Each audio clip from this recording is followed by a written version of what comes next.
കഴിഞ്ഞ ബജറ്റിനെ കുറിച്ചൊരു ധവളപത്രം KN ബാലഗോപാൽ ഇറക്കണമെന്ന് പറയുമ്പോൾ അത് സഭയിൽ ചർച്ച ചെയ്യാനുള്ള ഒരു സാഹചര്യം പ്രതിപക്ഷം സൃഷ്ടിക്കുന്നു. ഈ സഭയിൽ കാര്യമില്ല. കാരണം ഈ ബജറ്റിനൊരു ഇമ്പാക്റ്റും ഇല്ല. ഈ ബജറ്റ് അല്ലല്ലോ അടുത്ത സാമ്പത്തിക കേക്ക് ഇവിടെ ചർച്ച ചെയ്യാൻ പോകുന്നത് എന്താണ്? ഇവിടെ നടപ്പാക്കാൻ പോകുന്ന റിവ്യൂ ചെയ്യാൻ പോകുന്ന റിവൈസ്ഡ് ബജറ്റാണ് അടുത്ത സാമ്പത്തിക വർഷം നടപ്പാക്കാൻ പോകുന്നത്.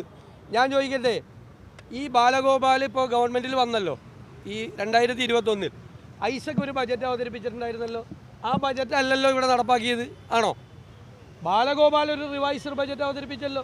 അടുത്ത ഗവൺമെൻറ് വരുമ്പോൾ അടുത്ത ഗവൺമെൻറ്റിൻ്റെ ധനകാര്യമന്ത്രി അവതരിപ്പിക്കുന്ന റിവൈസ്ഡ് ബജറ്റാണ് അടുത്ത സാമ്പത്തിക വർഷം നടപ്പാക്കാൻ പോകുന്നത്. ഒരു കാര്യമില്ല അതിൽ. അതിനേക്കാൾ പ്രധാനമാണിത്.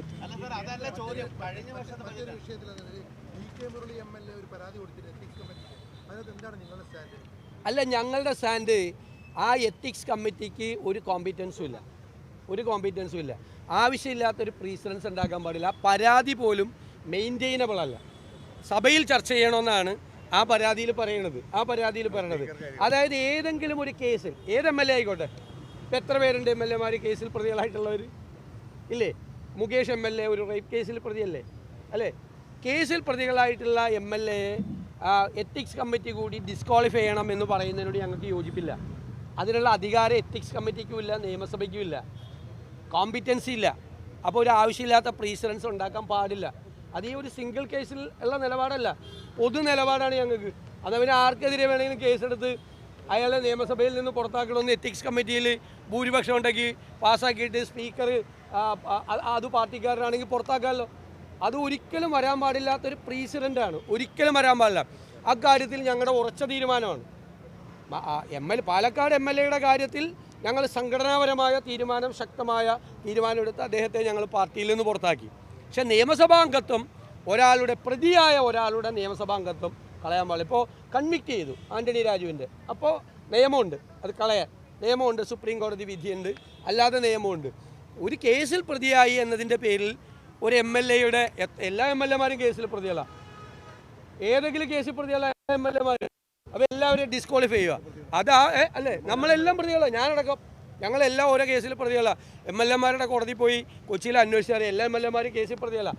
ഏത് കേസിൽ പ്രതിയായാലും അവരെ നീക്കം ചെയ്യണമെന്നൊരു ഭരണമുന്നണി തീരുമാനിച്ചാൽ അല്ല, ഏത് കേസായാലും അപ്പോൾ മുകേഷിൻ്റെ കാര്യത്തിൽ എന്താ ചെയ്യായിരുന്നു? അല്ലല്ല, അതൊന്നും നിയമസഭയ്ക്ക് ലെജിസ്ലേറ്റീവ് കോമ്പീറ്റൻസി ഇല്ലാത്ത അധികാരം എങ്ങനെ പ്രയോഗിക്കണം? അത് ആവശ്യമില്ലാത്ത പാടില്ല. ആരുടെ കേസ്?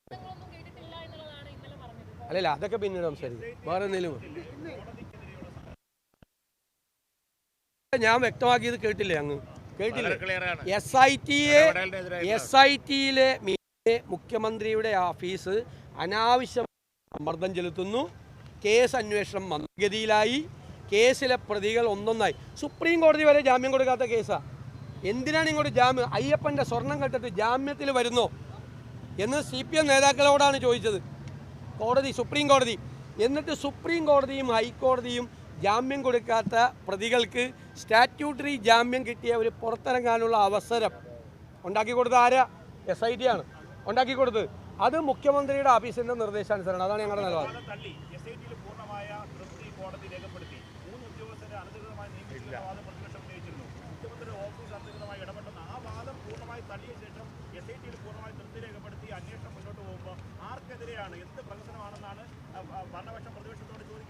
ഒപ്പം തന്നെ കേന്ദ്ര ബഡ്ജറ്റ്, സംസ്ഥാന ബഡ്ജറ്റ്, ഇതുപോലത്തെ കാര്യങ്ങൾ സഭയിൽ അവതരിപ്പിക്കട്ടെ, ജനത്തിന് കേൾക്കാനുള്ള ആഗ്രഹമില്ലേ?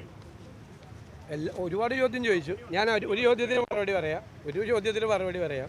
കോടതി തന്നെയാണ് ഞാനിവിടെ വായിച്ചത്. കോടതിയുടെ ഒരു വിധി പറയട്ടെ. It is interesting to note that this court found laxity in investigation during the period between 5/12/25 and 9/12/25, and the same was pointed out in the earlier bail order also. പിന്നീട് വേറെ നിങ്ങൾ റിപ്പോർട്ട് ചെയ്തത് ഗുരുതര വീഴ്ച, ജനങ്ങൾക്ക് സംശയം തോന്നും. ഹൈക്കോടതി കുറ്റപത്രം നൽകാത്തതിനാലാണ് പ്രതികൾക്ക് സ്വാഭാവിക ജാമ്യങ്ങളിൽ സംശയം ഉണ്ടാക്കുന്നുവെന്നും കോടതി നിരീക്ഷിച്ചു. ആരായാലും കോടതിയല്ലേ, കേരള കോടതിയല്ലേ പറഞ്ഞത്?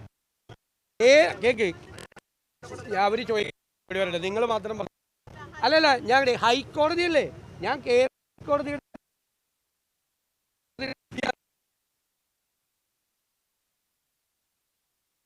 ും ഇവർ മന്ദഗതിയിലാക്കിയത് കൊണ്ടാണെന്നും ഇവർക്ക് സ്റ്റാറ്റ്യൂട്ടറി ബെയിൽ കിട്ടുന്നതെന്നൊരു കോടതിയാണ്. കോടതി വിധി ഞാൻ പറഞ്ഞത് ലാക്സിറ്റി ഉണ്ടെന്ന് ഹൈക്കോടതി, കേരള ഹൈക്കോടതി പറഞ്ഞ കാര്യമാണ്. ഞങ്ങൾ പറഞ്ഞല്ലോ നേരത്തെ, 1 മാസം 9 ദിവസവും ചെന്നൈയിലേക്ക് ദ്വാരപാലക ശില്പം കൊണ്ടുപോയി. അത് വ്യാജനം ഉണ്ടാക്കാൻ വേണ്ടി എടുത്ത സമയമെന്ന് പറഞ്ഞു. ഹൈക്കോടതി പറഞ്ഞല്ലോ, വ്യാജനം ഉണ്ടാക്കി അത് കോടീശ്വരന് വിറ്റു എന്ന് കോടതി പറഞ്ഞില്ലേ? കോടതി പറഞ്ഞില്ലേ വിറ്റു എന്ന്? കോടതി അത് ശരിവയ്ക്കുകയും ചെയ്ത്. അതായത് ഒറിജിനൽ ഇവിടെ കോടീശ്വരന് വിറ്റിട്ട് വ്യാജ ചെമ്പുപാളി ഉണ്ടാക്കിയിട്ടാണ് സ്വർണ്ണം പൂശാൻ കൊണ്ടുപോയത്. എത്ര കൊടും ക്രൂര കൃത്യമാണ്, എന്ത് കൊള്ളയാണത്. ഒറിജിനല് വിറ്റിരിക്കുകയാണ് കോടിക്കണക്കിന് രൂപയ്ക്ക്. വെറും സ്വർണ്ണമല്ല വിറ്റിരിക്കുന്നത്, കോടിക്കണക്കിന് ഒറിജിനൽ വിറ്റിട്ട് വ്യാജനം ഉണ്ടാക്കിയിട്ട്, വ്യാജ ചെമ്പുണ്ടാക്കിയിട്ട് അത് പൂശാൻ കൊണ്ടുപോയി. ഞങ്ങൾ പറഞ്ഞു, കോടതിയും പറഞ്ഞു, കോടതി അത് ശരിവെച്ചു. 2 പ്രാവശ്യം കോടതിയുടെ ഓർഡർ ഉണ്ട്. സഭ തടസ്സപ്പെട്ട് മുന്നോട്ട് പോകുമ്പോൾ സ്പീക്കർ വളരെ രൂക്ഷമായിട്ടാണ് നിങ്ങൾക്കെതിരെ വിമർശനം ഉന്നയിച്ചത്. സ്പീക്കറെ അന്ധനാക്കുന്നു എന്നാണ് സ്പീക്കർ പറഞ്ഞത്. ഞാൻ ചോദിക്കട്ടെ, സഭയിൽ പ്രതിപക്ഷം വെല്ലിലിറങ്ങുന്നത് ആദ്യമായിട്ടാണോ? ഈ സഭയുടെ ചരിത്രത്തിൽ ഏറ്റവും കുറവ് വെല്ലിലിറങ്ങിയിട്ടുള്ള പ്രതിപക്ഷമാണ് ഞങ്ങൾ. നിയമസഭാ ചരിത്രത്തിൽ ഏറ്റവും കൂടുതൽ ഇറങ്ങിയിരിക്കുന്ന ആളുകളാണ് അപ്പുറത്തിരിക്കുന്നത്. ആണല്ലോ, അപ്പുറത്തിരിക്കുന്നത് ഏറ്റവും കൂടുതൽ അപ്പുറത്തിരിക്കുന്ന ആളുകൾ. അവർ ഉണ്ടാക്കിയ ഒരു അക്രമവും ഞങ്ങൾ ചെയ്തില്ലല്ലോ. ഞങ്ങൾ സമാധാനപരമായ സമരമാണ്. ബാനർ പിടിക്കുന്നത് ആദ്യമായിട്ടാണോ നിയമസഭയിൽ? ആണോ? ബാനർ കൊണ്ടുവരുന്നത്, പ്ലക്കാർഡ് കൊണ്ടുവരുന്നത് ആദ്യമായിട്ടാണോ? ഞാൻ പിണറായി വിജയൻ ഇരിക്കുന്ന സീറ്റിൻ്റെ മുമ്പിൽ പ്ലക്കാർഡ് വെച്ചിരിക്കുന്നത് ഞാൻ കാണിച്ചു തരാം, ഫോട്ടോ. അന്ന് നിങ്ങളൊക്കെ കയറും അവിടെ, ഇപ്പോൾ നിങ്ങൾക്ക് കയറാൻ പറ്റില്ല. അപ്പോൾ അവിടെ നിന്ന് തന്നെ പടം മാത്രമേ പുറത്തേക്ക് വന്നുള്ളൂ. മനസ്സിലായില്ലേ? പണ്ട് എല്ലാവരും കയറും. പിണറായി വിജയൻ ഇരിക്കുന്ന സീറ്റിൻ്റെ മുമ്പിൽ പ്ലക്കാർഡ് വെച്ചിട്ട് ഞാൻ പടം കാണിച്ചു തരാം, എത്രയോ പടങ്ങൾ. ഇത് ആദ്യമായിട്ട് സംഭവിക്കുന്നത് പോലെയാണ്. പിന്നെ നിയമസഭയിലൊരു പ്രീസിഡൻസ് ഉണ്ട്. സഭയിലൊരു ബഹളം ഉണ്ടായാൽ സ്പീക്കർ സഭാ നടപടികൾ നിർത്തിവെച്ച് ഭരണകക്ഷിയെയും പ്രതിപക്ഷ നേതാക്കളെയും വിളിക്കും. എന്നിട്ട് ചർച്ച ചെയ്ത് തീർക്കാൻ ശ്രമിക്കും. മുഖ്യമന്ത്രി വരൂല ആ ചർച്ചയ്ക്ക്. മുഖ്യമന്ത്രിയെ ഭയന്നിട്ടാണ് സ്പീക്കർ ആ ചർച്ചയ്ക്ക് വിളിക്കാത്തത്. ആ ചർച്ചയ്ക്ക് വിളിക്കുന്നില്ല. അപ്പോൾ പ്രതിപക്ഷത്തെ വെല്ലുവിളിക്കുകയാണ്. വാച്ച് ആൻഡ് വാർഡിനെ വീട്ടിൽ ഞങ്ങളുടെ ബാനർ പിടിച്ചു വാങ്ങുകയാണ്. അങ്ങനെയൊക്കെ ചെയ്യുമ്പോൾ ഞങ്ങൾ പ്രതികരിക്കും. അപ്പോഴും ഞങ്ങൾ ഒരു അക്രമം ഉണ്ടാകാതിരിക്കാൻ വേണ്ടിയിട്ട് പ്രത്യേകമായിട്ട് ശ്രദ്ധിച്ചു.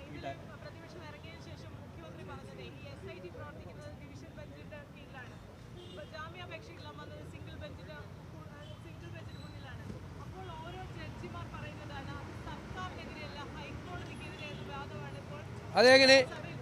അപ്പോൾ ഹൈക്കോടതിയുടെ സിംഗിൾ ബെഞ്ച് പറയുന്നത് ഹൈക്കോടതിയുടെ ഡിവിഷൻ ബെഞ്ചിനെതിരെയാണോ പറഞ്ഞത്? അതാണോ മുഖ്യമന്ത്രി പറയുന്നത്? ആണോ? അത് അദ്ദേഹത്തിൻ്റെ നിയമപരമായ കാര്യത്തെക്കുറിച്ച് അദ്ദേഹം പഠിക്കാത്തതുകൊണ്ടാണ്. അല്ലല്ല, ഹൈക്കോടതിയുടെ സിംഗിൾ ബെഞ്ചാണ് SIT വിമർശിച്ചത്. ഞങ്ങളും വിമർശിക്കും. ഞങ്ങൾ കോടതിയുടെ പ്രതിപക്ഷം എന്താണ് പറയുന്നതെന്ന് കോടതിയല്ലല്ലോ തീരുമാനിക്കേണ്ടത്, ഞങ്ങളല്ലേ തീരുമാനിക്കേണ്ടത്. ഞങ്ങളുടെ അജണ്ട ഇപ്പം ഞാൻ കോടതിക്കെതിരെ പറഞ്ഞു എന്ന് പറഞ്ഞ് ഞാൻ അന്ന് പറഞ്ഞു. കാരണം എന്താണെന്നറിയോ? ഒരു പബ്ലിക് ഇൻട്രസ്റ്റ് ലിറ്റിഗേഷൻ കൊടുത്തപ്പോൾ, പൊതു താല്പര്യ ഹർജി കൊടുത്തപ്പോൾ അത് വായിച്ചു പോലും നോക്കാതെ കോടതി പറഞ്ഞു ഇത് പബ്ലിസിറ്റി ഇൻട്രസ്റ്റ് ആണോ പബ്ലിക് ഇൻട്രസ്റ്റ് ആണോ എന്ന് ചോദിച്ചു. അപ്പോൾ ഞാനന്ന് എന്നിട്ട് എന്ത് ചെയ്തു? വായിച്ചു നോക്കിയിട്ട് ഫയലിൽ സ്വീകരിച്ചു. പബ്ലിസിറ്റി ഇൻട്രസ്റ്റ് ആണ് ഈ ഫയലിൽ സ്വീകരിക്കുന്നതിന്. അപ്പോൾ ഞാൻ പറഞ്ഞു പബ്ലിസിറ്റിക്ക് വേണ്ടിയിട്ടാണെങ്കിൽ ഹൈക്കോടതിയുടെ മുമ്പിൽ ഒരു മൈക്ക് വെച്ച് കെട്ടി പ്രസംഗിച്ചത്. അതിനല്ലല്ലോ കോടതിയിൽ പെറ്റീഷൻ കൊടുത്തത്. ഒന്ന്.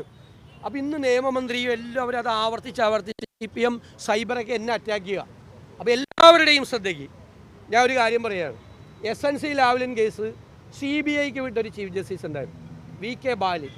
ആ VK ബാലിക്കെതിരായി ബാലിയെ നാട് കടത്തുക എന്ന് പറഞ്ഞ് ഹൈക്കോടതിയിലേക്ക് പ്രകടനം നടത്താൻ DYFIക്കാരെയും SFIക്കാരെയും വിട്ട മുഖ്യമന്ത്രിയാണ് ആ കസേരയിലിരിക്കണം. അന്നത് എറണാകുളത്ത് DYFIക്കാരുടെയും SFIക്കാരുടെയും ബാലി കോലി നാടുവിടു എന്ന് പറഞ്ഞുകൊണ്ട് മുദ്രാവാക്യം വിളിപ്പിച്ച നിയമമന്ത്രി ആളാണ്, CPM നേതാവാണ്. നിയമമന്ത്രിയായിട്ട് ആ കസേരയിലിരുന്നിട്ട് ഞാൻ ചീഫ് ജസ്റ്റിസിനെ വിമർശിച്ചു എന്ന് പറയണം. എന്നെക്കൊണ്ട് പറയിക്കല്ലേ ബാലി കോലിന്ന് ചീഫ് ജസ്റ്റിസിനെ. SNC ലാവ്ലിൻ കേസ് CBIക്ക് വിടാൻ തീരുമാനമെടുത്ത ചീഫ് ജസ്റ്റിസിനെ നാട് കടത്തുക എന്ന് പറഞ്ഞ് മുദ്രാവാക്യം വിളിക്കാനും ആ സമരം സംഘടിപ്പിക്കാൻ വേണ്ടി മുൻകൈയെടുത്ത സംഘാടകൻ നിയമമന്ത്രിയുടെ കസേരയിൽ വന്നിട്ട് പറയാണ് പ്രതിപക്ഷ നേതാവ് ഹൈക്കോടതിയെ അധിക്ഷേപിച്ചു. അങ്ങ് പറഞ്ഞ